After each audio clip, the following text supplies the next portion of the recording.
covered in ocean. 71% is water, 29% of the Earth's surface is land, 97% of the water is salty in seas and oceans. Now, the life on Earth is mostly underwater as well, with 50 to 80% of all the different types of creatures in the world living under the ocean. The ocean is one of the less explored areas on Earth, simply because there's more pressure under the ocean. It's difficult to explore around there. Now, did you know that icebergs are fizzing with bubbles of ancient air? Icebergs are made of ice, which built up over a long period of time with layer upon layer of snow, getting compressed, very heavy, slightly melting, then refreezing, and getting compressed so tightly together that it becomes very hard and solid, squeezing almost all of the air bubbles out. But there's still some tiny air bubbles left in the icebergs, and when icebergs melt in the ocean, there's fizzing with all the little air bubbles escaping, coming up to the surface. The air bubbles in the ice are so old that they can tell us a bit about the past. By looking at the ancient air bubbles in ice, we can check the chemical composition of the air, which is one of the ways that we know how the amount of carbon dioxide in the air used to be different in ancient times. Now, the biggest crowds of any animal on Earth are fish. They can gather in huge groups called shoals. We've only been recording the numbers of fish in shoals since the early 2000s. One shoal of fish can have 50,000 tons of fish. That's 250 million fish in it. For example, herrings. They can cover an area 40 kilometers or 25 miles wide. By gathering in large groups like this, they can more easily find mates. And also, even though the large groups of fish attract predators, it's less likely that any one fish will be eaten by a predator, so it increases their chance of survival. Underneath the water, there are big mountains in some areas, often caused by volcanic activity.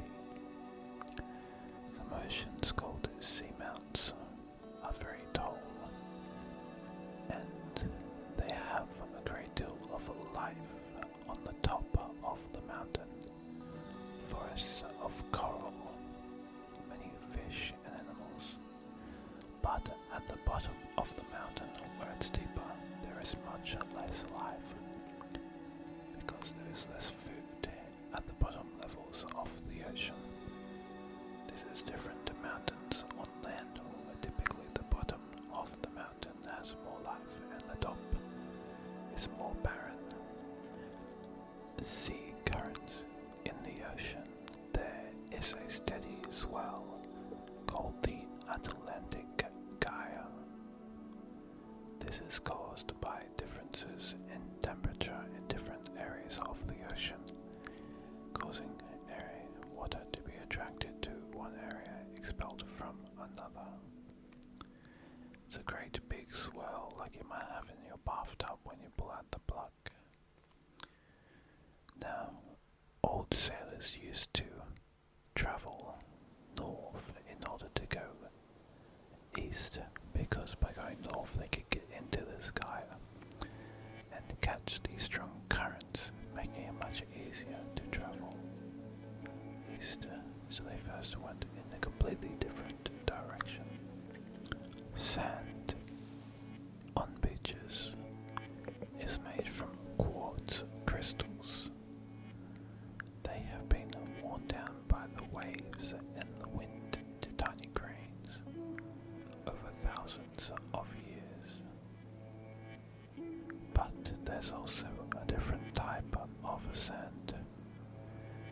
which is black, and that can form very quickly.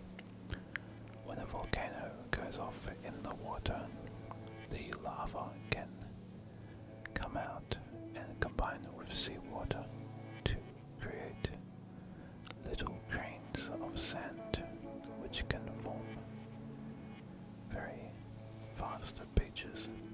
There are some in Hawaii, such as Waipia Beach, Kaimu Bay, and so on.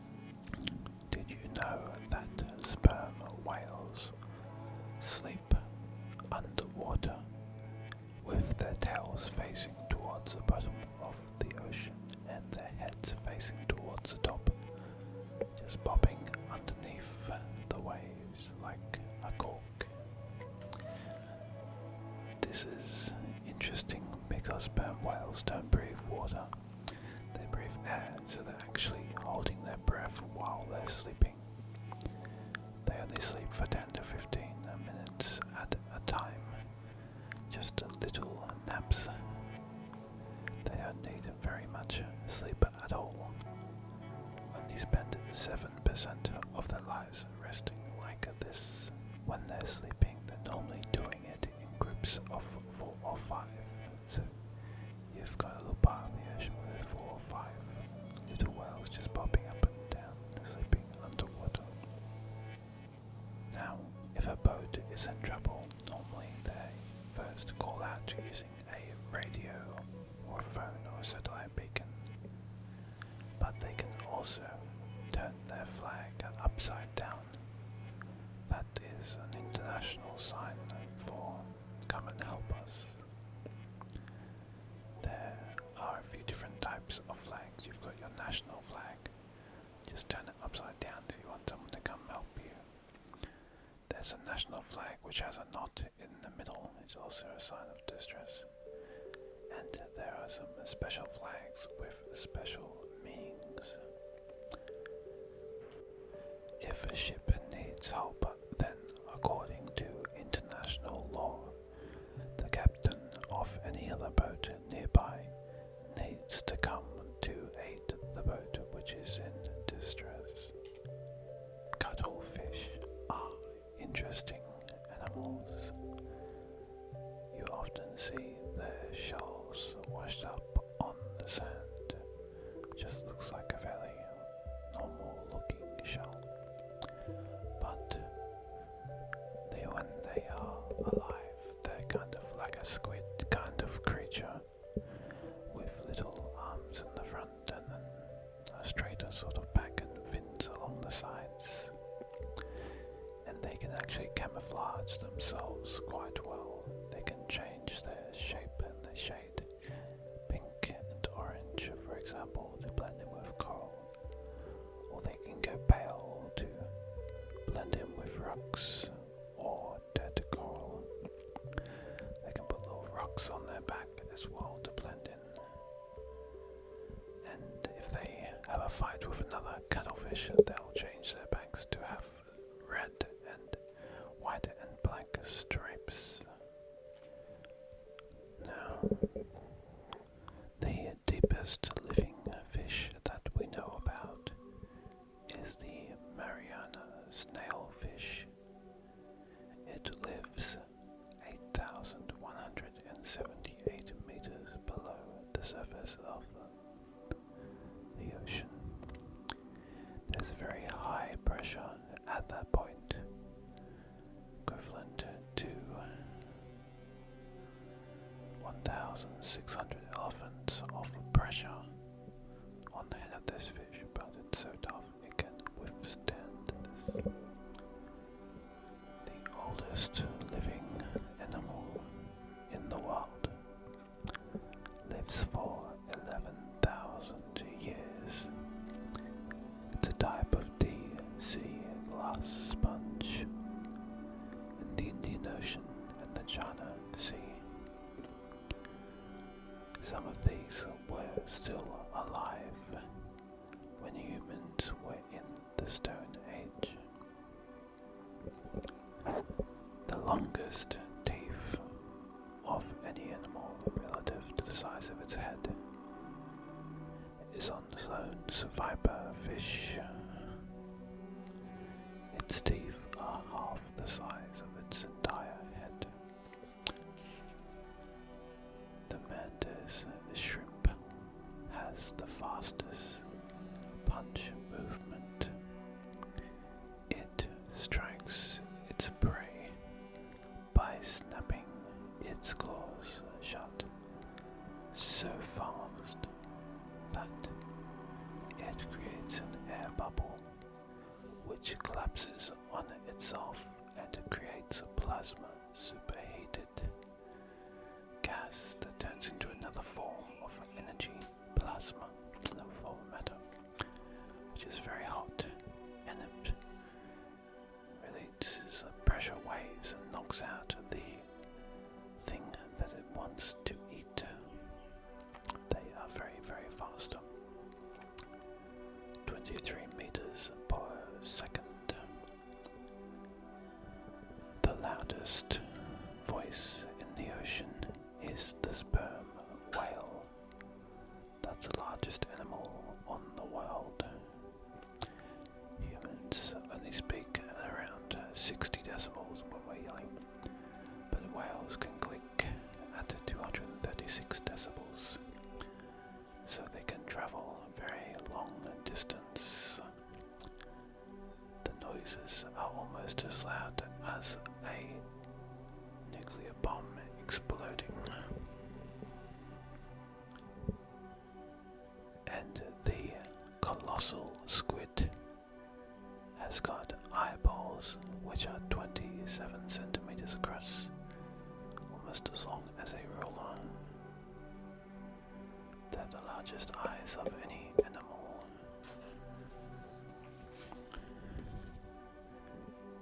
Now, did you know that the yellow sea is actually colored yellow? That's because of yellow sand from the Gobi Desert. There's also a white sea.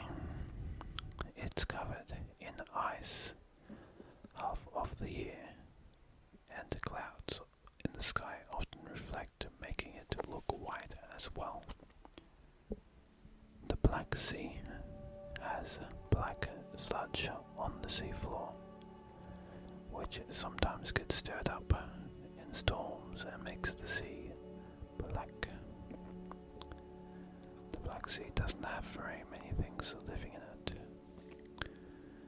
And the Red Sea sometimes has red bacteria multiplying on the surface, which can make parts of it appear red or pink in places. Now, in the ocean, that's actually where most of the oxygen on Earth comes from. It's produced from a type of phytoplankton, a small plant bacteria called Prochlorococcus. They're very, very small, but there are a lot of them. There are 3 octillion of them in the world. That's about a 3 with 27 zeros after it. So, 50% of all oxygen is created by different marine plants, kelp and algae. 20% is produced by this Prochlorococcus alone.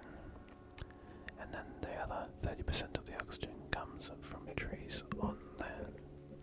The way it makes oxygen is the same as trees on land. It uses photosynthesis to turn sunlight into energy.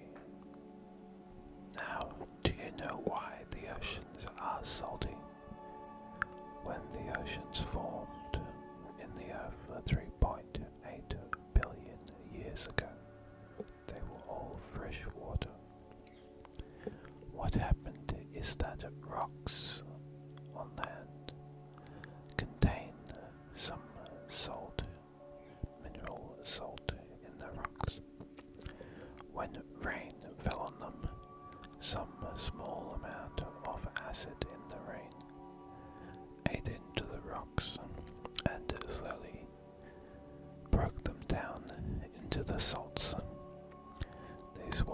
streams and rivers, and they eventually went into the sea. Now, there is so much salt in the ocean that it could cover all of the dry land on Earth with 150 meters of salt. Did you know that according to old traditions, it used to be bad luck to have a woman on your boat? I don't know why, but if that woman was about to have a baby and she gave birth to the baby on the boat, that was actually good luck. It was also considered bad luck to whistle on a boat, to wear black clothes, to wear old clothes from someone who had died, or to shoot a seagull or an albatross. There were also some things that were good luck on a boat. It was good luck to pour wine on a deck before the voyage. It was good to set sail on Sundays. It was good luck to throw old shoes overboard and to wear gold hoop earrings and to wear tattoos, which was why many sailors had tattoos. Now, you've probably heard of the Pacific garbage patch. There are actually a couple of garbage patches in the ocean. These are caused by ocean currents. When any waste gets washed out into the ocean, for example, if someone drops some plastic on the street, then it gets washed into the gutter and it gets drained down into a river and it washes out to the ocean. But it doesn't stop there. It gets picked up by the ocean currents, which always move in the same directions. And eventually it either gets washed onto a beach or it ends up in a garbage patch, a large area of floating water, 3 times the size of France, where there is more garbage accumulated. The garbage breaks down into smaller and smaller pieces due to the sun and the friction of the waves and so forth. But it doesn't disappear completely, it just ends up being tiny little microplastics. So these garbage patches is not so much that it's a big solid island of garbage, it's actually an area where the ocean has a lot of microplastics swirling around, meaning any fish in those areas swallow a lot of plastic, and then other animals eat the fish, and then the plastic gets spread all around and kills many animals.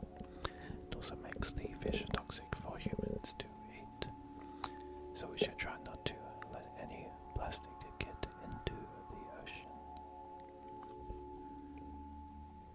Now, did you know that hermit crabs, they use older shells from different animals? They switch their shell when they outgrow the old one as they grow. Some actually grab sea anemones, small poisonous animals in the ocean, and they put them on the crab's shell as a protection, because nothing wants to touch the sea anemone. So it's walking around with its shell with a sea anemone on the top. And when they get a bigger shell, they'll take the sea anemone off of their shell and put it onto their new one. Now the sea anemones don't mind this because they get to eat the crab's leftovers. So this is a symbiotic relationship. There are some animals in the ocean which can bioluminesce, glow in the dark, produce their own light. One called dinoflagellates, tiny little creatures. They're single-celled organisms. They have a chemical called luciferin, which produces a brief flash of light when the animal is shaken. So they tend to make the light more when the waves hit the shore. So in some areas of the ocean at night time, you can see the waves lighting up with little flashes because of these creatures in them. There is a type of animal in the ocean called a hagfish. The hagfish is kind of shaped like an eel. It doesn't have any bones, and they mostly eat dead animals on the bottom of the sea. If something tries to attack it, it releases a sticky goo. The goo, once it leaves the animal's body, it quickly expands to 10,000 times the original size, creating a larger area of goo all around the creature. Anything that is attacking the hagfish will have the goo smothering it, getting in its mouth and all over its face and everything, so it will back off. Then, to get this goo off of itself, the hagfish ties itself in a knot and moves the knot slowly down its body, which pushes the goo away from it. Now, did you know there were a few different types of pirates, and some were actually endorsed by the government? A normal pirate would attack any boat that it thought was a good target in order to steal their stuff. Now, there were also privateers. Privateers were allowed by their government to attack the boats of certain countries that they didn't like. For example, if England was at war with France or Spain, then it would let its privateer pirates to attack French or Spanish boats and take their loot and keep it, and that would help to give their enemies trouble. Now, the enemy country may have their own privateers, and they were called corsairs, by the country being attacked. So, they were all doing the same thing, but depending on their government stance, they could be seen as heroes or as wicked criminals. It's the same as how today some people can be seen as either terrorists or freedom fighters, depending on which country they are attacking and whether they are seen as enemies or as being aligned with the country's political desires.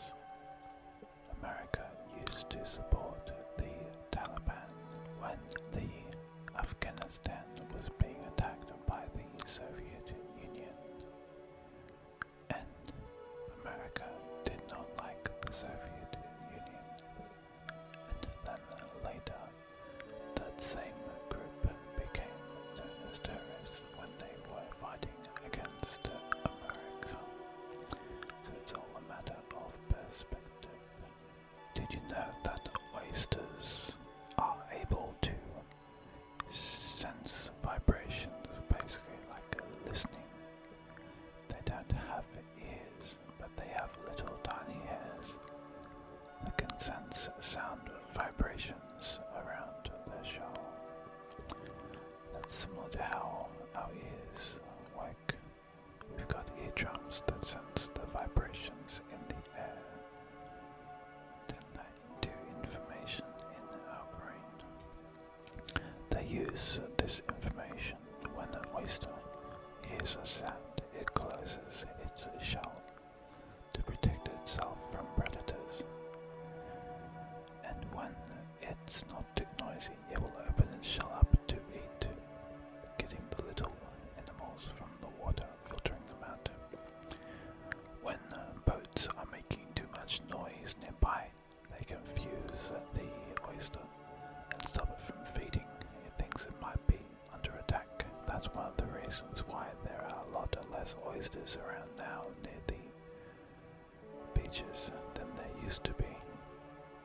Many cities used to have a lot of abundance oysters, but now they have very few, which is a pity because oysters are very good for keeping the water clean. They filter impurities out of the water. They also can form natural sea breaks and make a harbour calmer and safer. Did you know that Mount Everest used to be at the bottom of the ocean? The material that Mount Everest is made out of is a type of rock called marine limestone. That's because it was part of an ancient seabed. The crust moving in the earth forced two tectonic plates against each other, which forced the sea bed upwards to form mountains. That's how all of the Himalayan mountains formed. There is a part of the ocean near Namibia in Africa known as the Skeleton Coast, due to all of the wrecks of ships and bones all over the sand. In the local language, it was originally called the land that God made in anger. This is a particularly dangerous part of the ocean because there are unpredictable cold currents along the coast. These create thick fog suddenly, which can hide the shore. Then strong winds can blow ships towards the coast, where there are heavy sandbanks and shallow water and large waves. So many boats sink around this area, and sailors have to land on the land, and it's a desert, so not a very safe place. So sailors have to be very careful when they are in that area. Did you know that seafood fraud is a very common crime? Up to 30% of all seafood is sold as something different than what it actually is. For example, wild salmon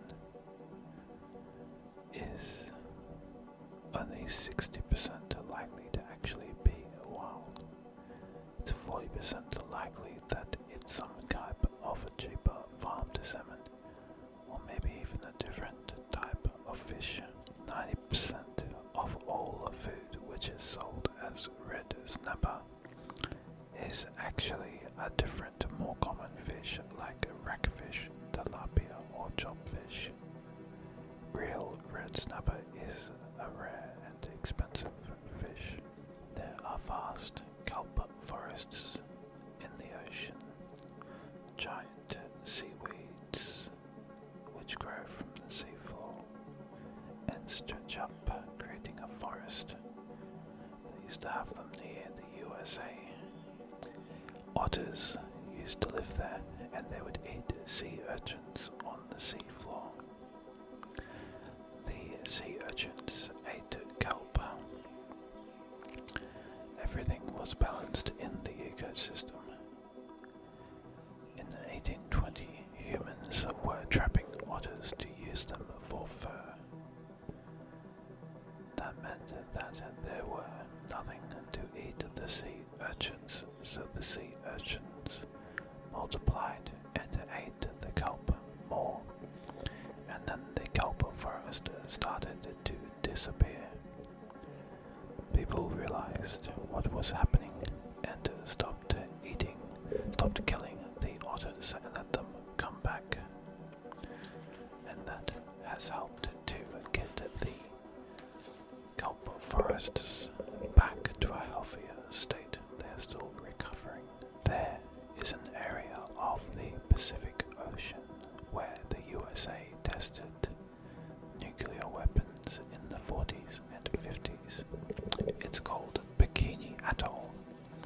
The Americans paid the local people to let them do tests. The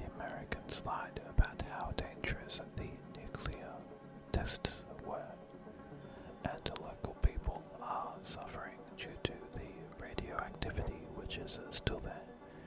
They didn't realize how dangerous they would be, because they did not know much about nuclear science. A big bomb called Castle Bravo, one of the largest detonations in history, was done in 1954. It created a huge hole in a huge crater, and whole items were destroyed. There's a crater 76 meters deep. Now, a lot of life is returning to the area, which still looks different from the explosions. People still cannot live in the bikini at all, but some animals have adapted to the higher radioactivity areas. There's a type of crab which has evolved to eat the radioactive coconuts in the atoll. Now, did you know that the Pacific Island people were very good ocean navigators? They would go sailing in the ocean for thousands of years, and they didn't have a modern technology to see where they were, but they were able to watch the stars at night to see which direction they were going. They memorized where all the stars should be and how they moved across the sky. They also used the sun in the daytime, which rises in the east and sets in the west. They can figure out which direction they were going. And when they were getting closer to an island, there were a few different signs. If there are clouds in the sky, then the island can reflect light onto the cloud, so that the cloud gets a green tinge underneath of it. That's one way to see an island when it's out of view. They can also feel a difference in the ocean waves up to 50 kilometers, 31 miles away from an island. The waves will bend around an island and bounce back the swells of the ocean, meaning it's a bit more sort of choppy. It feels different under your boat when you're getting closer to the island. So the islanders could feel that and know they were getting close. They would look out for fins in the water, sharks or dolphins. There are more of these when you get closer to an island. Often ocean birds like gulls and noddies and terns, they live on an island at night time and go fishing in the daytime in the ocean. So when you see more of them, you can often see them flying back to the island. And often they would take a pig with them on their voyage. By having a pig on the boat, it could smell when they were getting closer, and would look in the direction of the island. They would know where to go. Now, there was a scientist, Marie Tharp, in the 1950s, who did mapping of the ocean floor. She discovered that the sea floor was not a flat, muddy plain as people had previously thought. She found that it was different depths at different areas. There were mountains and canyons in the ocean. They used a boat to drop a line down to the ocean floor and see how far it went. They found all kinds of features, such as a trench, the Mariana Trench, which is much deeper than the rest of the ocean. The deepest point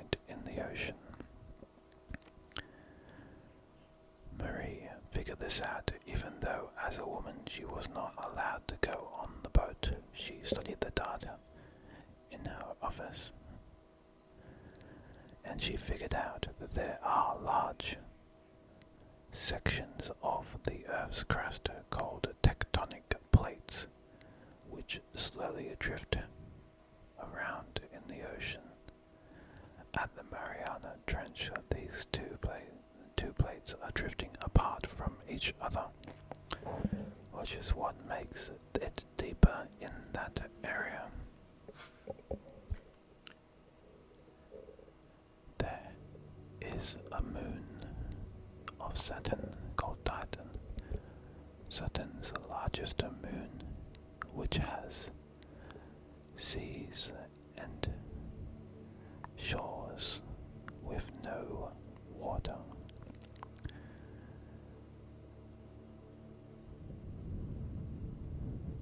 On Titan, it is made up of methane. Snow falls down as a frozen benzene. The sea is made of liquid ethane and methane, and there are dunes of frozen grains of ethane. Methane has a lower freezing temperature than water, so on Titan, where it is too cold for water to exist, methane can still exist in a liquid form, which is where the seas come from. In our oceans, there are many small, dangerous creatures. The yellow-lipped sea crate is a sea snake. It's black and white to warn any predators. It can move on land as well, but it's happiest in the sea, with a long paddle-shaped tail that makes it a fast swimmer. It has a powerful, venomous bite. The blue-ringed octopus is even more poisonous. It has enough venom in its bite to kill 26 people. It's got flashing purple rings. When it feels threatened, it makes the colors go off. And its bite, you won't even know you've been bitten. But it's very poisonous, so avoid these things. They are not very nice. Slightly less poisonous is the red lionfish. It has a bright pattern of spines around it, red and white swipes. It's an aggressive hunter and its spines are poisonous. It swallows its prey whole, but don't touch it because it's poisonous. And there is the geography cone snail. That's one of the most poisonous things in the ocean. It has a thick shell. It burrows into the sand and shoots out a spear, a barbed harpoon spear that has poison that gets injected into its prey. It's got the most venomous sting in the world, and there's no known cure, so stay away from them. Did you know that seaweed is used in a lot of the foods that we eat? Not just kelp that wraps things like sushi. It's also used in many other more common products. Ketchup has got some seaweed in it. They take out substances called agar, alginate and carrageenan, which can be used as an additive in products to change their consistency. Yogurt, whipped cream, soy and almond milk, salad dressing, ice cream, soup, chicken nuggets, mayonnaise, many different things like this. stop oily fish from going bad. It can stop milk and chocolate from separating. It keeps ice cream smooth, and it can thicken, stabilize, and bind things together. Seaweed is also very healthy. It's a good vegetable and good to add to your salads and so forth. Now, in the ocean, one issue is ghost nets. Fishing these days on an industrial scale uses huge fishing nets, and when they get damaged or caught up, they get cut off, and they float around by themselves, known as ghost nets. A single ghost net can drift through the water for years, killing thousands of fish and other creatures that get caught up in it. They can be 2.5 kilometers long, and they are nearly invisible under the water, making them very hard for fish to avoid. They last for a long time because they're made of very durable plastics. There are also dead zones in the water which have little oxygen, so nothing can live there. These can sometimes occur naturally, but they are also caused by pollution from people. Chemicals going into the water can increase levels of phosphate and nitrogen, which can cause algae blooms in the water, and these algae can use up all of the oxygen in the water. This is what causes the dead zones in the ocean, because it sucks all the water out of the water when... Now, clownfish are some of the longest living fish. They live for 20 years, which is 4 times longer than other fish of a similar size. The way they manage this is by being symbiotic with sea anemones. Sea anemones are kind of plant-like creatures that have stinging tentacles. Their stinging tentacles kill other types of fish, so keeps this clownfish safe. And this clownfish has a special coating on their bodies, a slimy sort of mucus that stops them from being affected by the sea anemone. There are some types of fish called butterfly fish which can eat sea anemones, but the clownfish chase them away to protect their anemone home, which is how they live peacefully together, helping each other. There are some underwater lakes under the ocean. Kill any animals that go into them. In the Gulf of Mexico, 1,000 meters below the surface of the ocean, there's a salty and toxic gas-filled pool, a brine pool, also known as the hot tub of despair. There's mussels that live at the edge of the lake, but inside of the pool there are shells of crabs and fish that fell in and died because of the toxic chemicals and the lack of oxygen in the brine pool. Basically what they are is when the seabed shifts, salt or soot deposits gets deposited into the water there.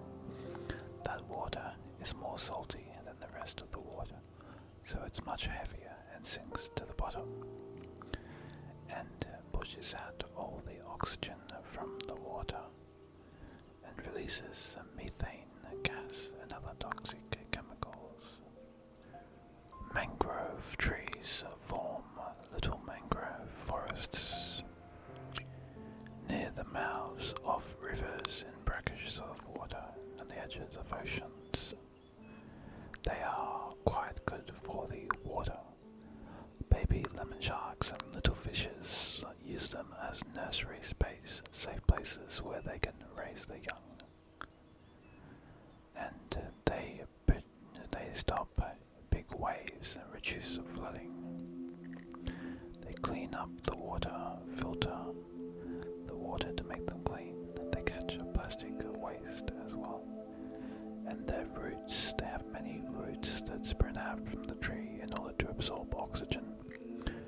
They stabilize the shores and the coastlines. So they are a very important part of the ecosystem. There's a type of fish called a parrotfish.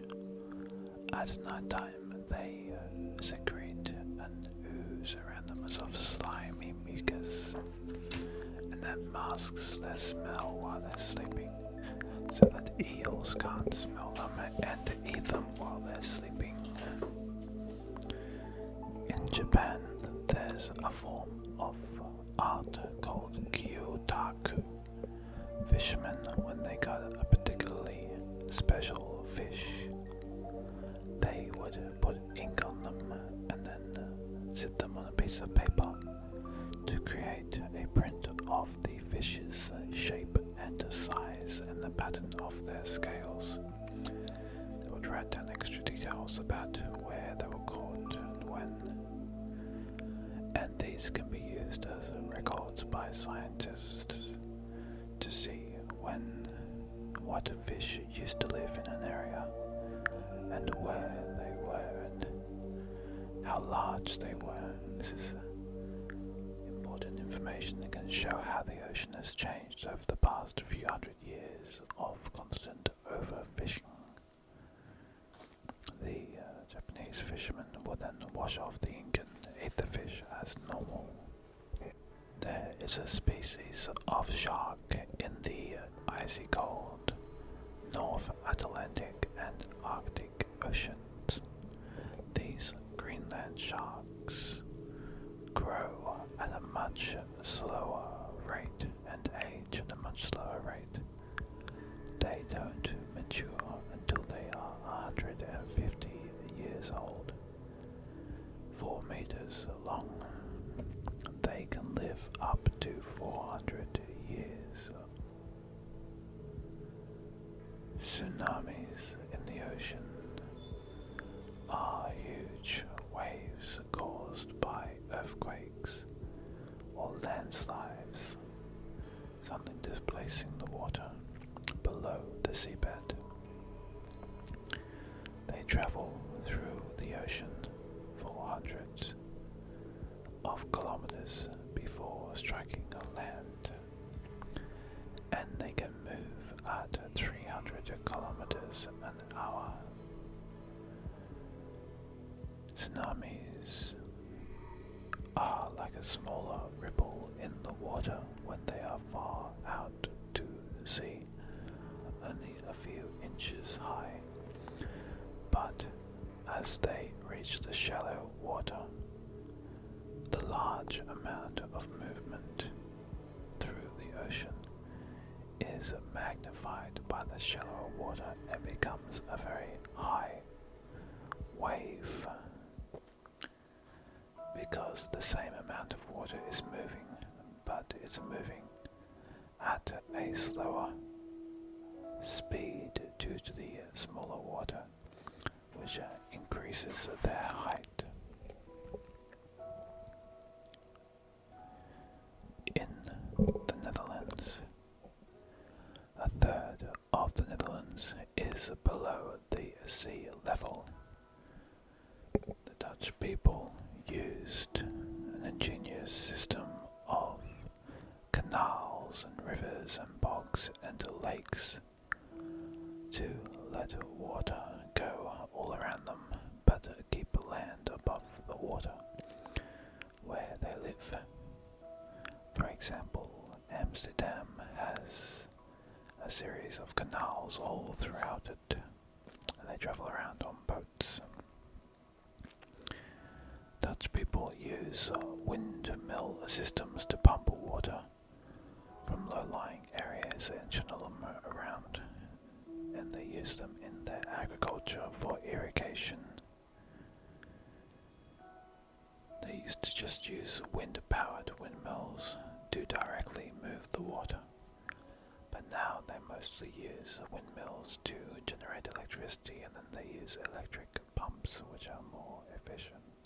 Dutch people recognized that with climate change these sea levels are rising, so they need to build accordingly, and they have made their design include large stormwater areas, sea walls. They have some houses which can flood with foundations made from light materials to avoid damage from floodwater.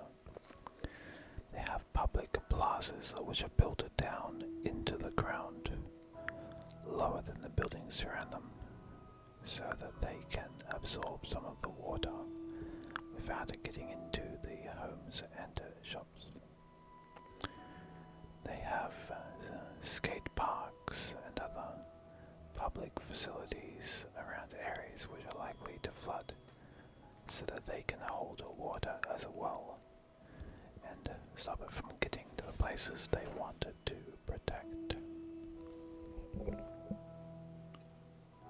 The ocean has trillions of microscopic creatures called zooplankton.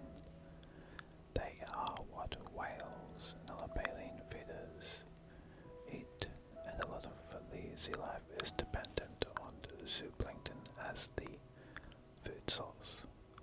The smallest animals eat them, and then the larger animals eat the things that eat them. Every day they have a commute. They start off in the sunlight every morning. Then they go down to the dark water, sheltering from predators. They go to the cold, deeper water. Then they get carried around by currents to different parts of the ocean. At night time they come back up to the surface of the water where they feed. There is an ocean, a sea in the ocean, which does not have a shore. It is called the Sargasso Sea, and it's within the Atlantic Ocean, east of Bermuda. It's separated from the rest of the Atlantic Ocean by the ocean currents that swirl clockwise around it. The size of the ocean changes according to the currents. It's roughly 8 times the size of France, and it's named after the type of seaweed that lives in this part of the water called sargassum. The water in this part of the ocean is very calm and clear, but the currents around it move quite fast.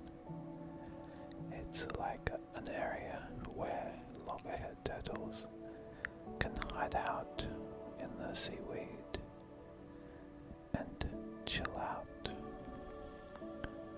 It's also protection for many other creatures, such as sharks, barbeagle sharks, and eels, newly hatched eels, and white marlin. This is off of the east coast of Bermuda. I hope that you enjoyed these ocean facts. Please like this video if you enjoyed it, and don't forget to subscribe.